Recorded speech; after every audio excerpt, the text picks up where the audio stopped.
ఈరోజు good evening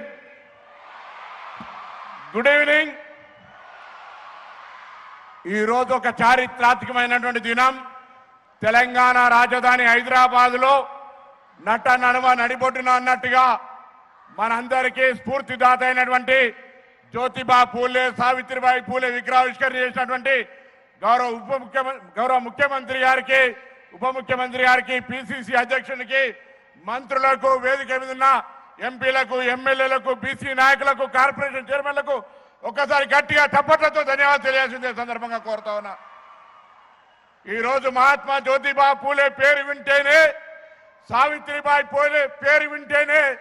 ఒక చరిత్రలో మార్గదర్శకులుగా మనం ఈ రోజు ఇక్కడ ఉండి మాట్లాడగలిగేటువంటి స్థాయిని సంపాదించుకునేటువంటి స్ఫూర్తి ప్రదాతలు వాళ్ళు. ఆ విగ్రహాలు రాబోయే కాలంలో మీలాంటి అనేక విద్యార్థులకు తెలంగాణ నిర్మాణంలో అత్యున్నతమైనటువంటి స్థానానికి ఎదిగే విధంగా విద్యాబోధన మీద శ్రద్ధ చూపెట్టి వాళ్ళని ఆదర్శంగా తీసుకోవాలని సందర్భంగా కోరుతా ఉన్నా. 200 సంవత్సరాల క్రితం ఆనాడు ఉన్నటువంటి పరిస్థితుల్లో అస్పృశ్యత, మనం చదువుకోవద్దని, ముఖ్యంగా విద్యార్థులు చదువుకోవద్దని నియంత్రణ అనువాదంగా ఆనాడు వేదాంతం ఉంటే ఆ అన్ని సంఖ్యలను తెచ్చుకొని సత్యశోధక పేరిట ప్రతి ఒక్కరు చదువుకోవాలని అనేక పాఠశాలలు ఓపెన్ చేసి నిర్బంధంలో కూడా అనేక అవమానాలు ఎదుర్కొని ఇలా జ్యోతిబా పూలే గారు, సావిత్రిబాయి పూలే గారు ఈరోజు ఇంత పెద్ద ఎత్తున దేశవ్యాప్తంగా మరొక సత్యశోధకు పరిశీలక వారందరూ ఆదర్శంగా ఉన్నారు. గౌరవ ముఖ్యమంత్రి గారు వేదిక మీద పెద్దలు కూడా ఇలా 200 సంవత్సరాల తర్వాత కూడా అస్పృశ్యతకు వ్యతిరేకంగా పోరాడిన జ్యోతిబాబాయి పూలే, సావిత్రి పూలే, పక్కనే డాక్టర్ బాబాసాహెబ్ అంబేద్కర్ను మనం ఆదర్శంగా తీసుకుంటూ నిన్నగాక మొన్న ఈ భారతీయ జనతా పార్టీ నాయకత్వంలో దేశంలో మరొక్కసారి రాజ్యాంగం తలవంచుకునే విధంగా, ప్రజాస్వామ్యం సిగ్గుపడే విధంగా మా ఖార్గే గారు సమావేశంలో మాట్లాడితే దాన్ని శుద్ధి చేసినారంటే ఈనాడు ఉన్నటువంటి పాలకులకున్న మనవాద ఆ విధానాన్ని అర్థం చేసుకోవాలని కోరుతా ఉన్నా. ఒక ఖార్గే గారు చాలా కష్టపడి తల్లిదండ్రులను ఆనాడు ఆత్మాహుతి అయినటువంటి పరిస్థితులలో ఎదిగి ఇలా ఒక అఖిల భారత కాంగ్రెస్ అధ్యక్షుడిగా వారు ఒక సమావేశంలో పాల్గొంటే ఆ సమావేశ స్థలాన్ని శుద్ధి చేసేటువంటి మనవాద ఆకాంక్షలు ఉన్నటువంటి భారతీయ జనతా పార్టీ గురించి ఆలోచన చేయాలి. ఇలా వేదిక మీద పెద్దలందరం కూడా మనం ఈరోజు జ్యోతిబా పూలే ఆదర్శంగా తీసుకుంటున్నామంటే ఒక సామాజిక న్యాయం. నేను గౌరవ ముఖ్యమంత్రి గారు ధన్యవాదాలు తెలియజేస్తా ఉన్నా. ఒక బలహీన వర్గాల శాఖ మంత్రిగా మీరు అడగక ముందే పిల్లలందరికీ కాస్మెటిక్ ఛార్జీలతో పాటుగా ఇలా డైట్ ఛార్జీలు పెంచి వాళ్లకు అనేకమైనటువంటి నాణ్యమైన కిట్లు ఇచ్చి ఇంటిగ్రేటెడ్ పాఠశాలలు పెట్టి అన్ని రకాల సౌకర్యాలు కలిగించి ఎస్సీ, ఎస్టీ, బీసీ మైనార్టీలను చదువు ద్వారా మాత్రమే ఉన్నతంగా ఎదగగలుగుతారని విశ్వసించి ఇవాళ ఇన్ని కార్యక్రమాలు చేస్తా ఉన్నారు. బీసీ కులగణన జరిగింది, కామారెడ్డి డిక్లరేషన్ ఉంది, వేదిక మీద ఉన్నటువంటి అనేక కార్పొరేషన్లు ఉన్నాయి. ఇంతమంది పెద్దలు చెప్పినట్టుగా గౌరవ ఉప ముఖ్యమంత్రి గారు ఆర్థికంగా ఆత్మగౌరవ భవనాలకు నిధులను కేటాయించినారు. త్వరలోనే ఆ జీవోలను ఇచ్చి ఆత్మగౌరవ భవనాలను నిర్మాణం చేయడమే కాక కార్పొరేషన్ల ద్వారా స్కిల్ డెవలప్మెంట్ కావచ్చు, ఉపాధి అవకాశాల విధంగా త్వరలోనే మీ అందరితోటి సమావేశం ఏర్పాటు చేసి ఈ తెలంగాణ బలహీన వర్గాలకు సంబంధించి ఏదైనా న్యాయం కావాలంటే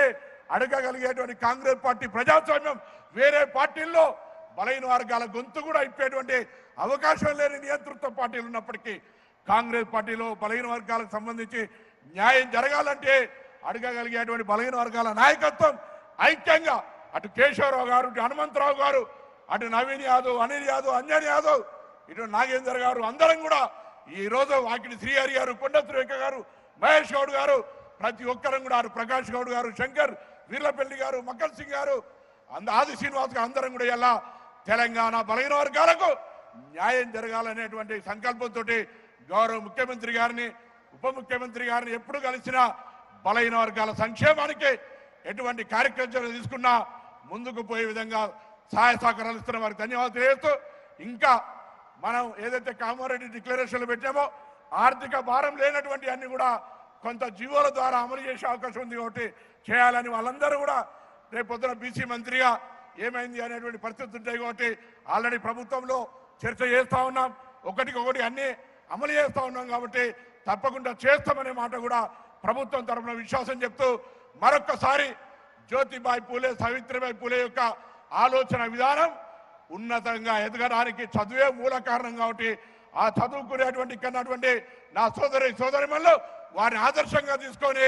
భవిష్యత్ తెలంగాణలో ఉన్నత స్థానాలకు ఎదగాలని ఆకాంక్షిస్తూ ఆ విగ్రహ ఏర్పాట్లో సహకరించిన ప్రతి ఒక్కరికి హృదయపూర్వకంగా ముఖ్యంగా ముఖ్యమంత్రి గారు ఎప్పటికప్పుడు ఏమైంది విగ్రహం అని అడిగేటువంటి వారు, అయ్యి నుంచి రాంగా పోంగా ఏమైతుందని అడిగేటువంటి వారు, అందుకు సహకరించి ప్రోత్సహించిన ప్రతి ఒక్కరికి ధన్యవాదాలు చెప్తూ సెలవు తీసుకుంటూ జ్యోతిబా పూలేని ఆదర్శంగా తీసుకొని సావిత్రిబాయి పూలేని ఆదర్శంగా తీసుకొని ముందుకు పోవాలని కోరుతూ అందరికీ నమస్కారం చెప్తూ సెలవు తీసుకుంటా ఉన్నాను. Thank you sir. ఇప్పుడు మన రాష్ట్ర ఫైనాన్స్ మరియు డిప్యూటీ ముఖ్యమంత్రి గారు శ్రీ బట్టి విక్రమార్ గారు ప్రత్యేకంగా మహాత్మా జ్యోతిబాయి పూలే అదేవిధంగా సావిత్రిబాయి పూలే విగ్రహ ఆవిష్కరణ కార్యక్రమానికి అమెరికా పర్యటనలో ఉండి ఈ రాష్ట్రానికి మల్టీనేషనల్ కంపెనీ ఇన్వెస్ట్మెంట్స్ తీసుకురావడం పర్యటనలో ఉన్నప్పటికీ ఈ కార్యక్రమంలో తప్పకుండా పాలు పంచుకోవాలని, ఈ కార్యక్రమంలో భాగస్వాములు కావాలని ప్రత్యేకంగా రాత్రి ఆయన హైదరాబాద్కి వచ్చారు. చప్పట్లతో ఉప ముఖ్యమంత్రి గారికి స్వాగతం పలకాలని మనవి చేసుకుంటూ అందరు కూడా తప్పకుండా చప్పట్లతో స్వాగతం పలకాలి. అందరు కూడా ఉప ముఖ్యమంత్రి గారు మాట్లాడాలని మనవి చేస్తారు.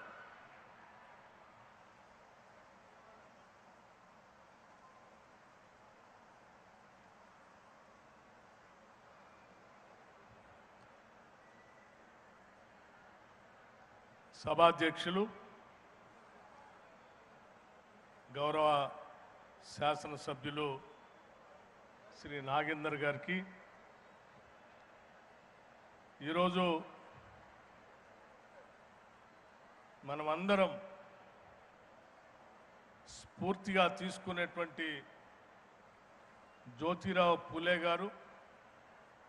సావిత్రిబాయి పూలే గారి విగ్రహాలని